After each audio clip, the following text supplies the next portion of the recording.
ബുധനാഴ്ചത്തെ വിശേഷങ്ങൾ കണ്ടാലോ? രാവിലെ തന്നെ എക്സസൈസ് ചെയ്യാനായിട്ട് ഞാൻ നിൽക്കാൻ കേട്ടോ. അപ്പം എൻ്റെ കൂടെ ഡോണയും കൂടി ഉണ്ട്. എനിക്ക് എക്സസൈസ് ചെയ്തിട്ടുള്ള ദിവസങ്ങളിലൊക്കെ അത്യാവശ്യം പ്രൊഡക്റ്റീവായിട്ട് തോന്നിയിട്ടുണ്ട് കേട്ടോ.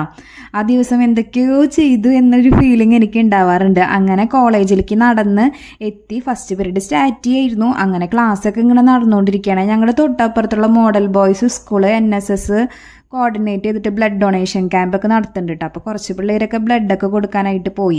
ഇന്നൊരു അസൈൻമെൻറ്റ് സബ്മിറ്റ് ചെയ്യാനുള്ള കാരണം ചോറുണ്ണാലൊക്കെ കുറച്ച് നേരം വെയ്യുണ്ടായിരുന്നു കേട്ടോ. പിന്നെ ലൈബ്രറിയിൽ പോയി കുറച്ച് ബുക്കൊക്കെ വായിച്ചു. അജ്മലൊക്കെ ഉണ്ടായിരുന്നു കേട്ടോ. ഇന്ന് ഞങ്ങൾക്ക് 2 പീരീഡ് ഫ്രീ പീരീഡ് ആയിട്ട് കിട്ടിയിട്ടുണ്ടായിരുന്നു കേട്ടോ. അത് കഴിഞ്ഞ് വീട്ടിലെത്തി കഴിഞ്ഞിട്ട് 4 മണിക്കൊന്നും കഴിച്ചിട്ടുണ്ടായിരുന്നില്ല. പിന്നെ രാത്രി ഇപ്പോൾ ചോറുണ്ട് കേട്ടോ. അമ്മ ചാള വെച്ചിട്ട് അച്ചാറുണ്ടാക്കുന്നുണ്ട്. അപ്പോൾ അതിൽ നിന്ന് 2 ചാള എടുത്തിട്ട് ഞാൻ കഴിച്ചു. ഞാൻ സാധാരണ പോലെ കഴിക്കണത്, നിങ്ങളെല്ലാവരും കാണിക്കാൻ വേണ്ടിയിട്ട് കേട്ടോ ഇങ്ങനെ കഴിക്കണത്. അത് കഴിഞ്ഞ് കുറച്ച് എഴുതാനൊക്കെ ഉണ്ടായിരുന്നു കേട്ടോ. വീഡിയോ ഇഷ്ടപ്പെട്ട ചാനലൊന്ന് സബ്സ്ക്രൈബ് ചെയ്യണേ.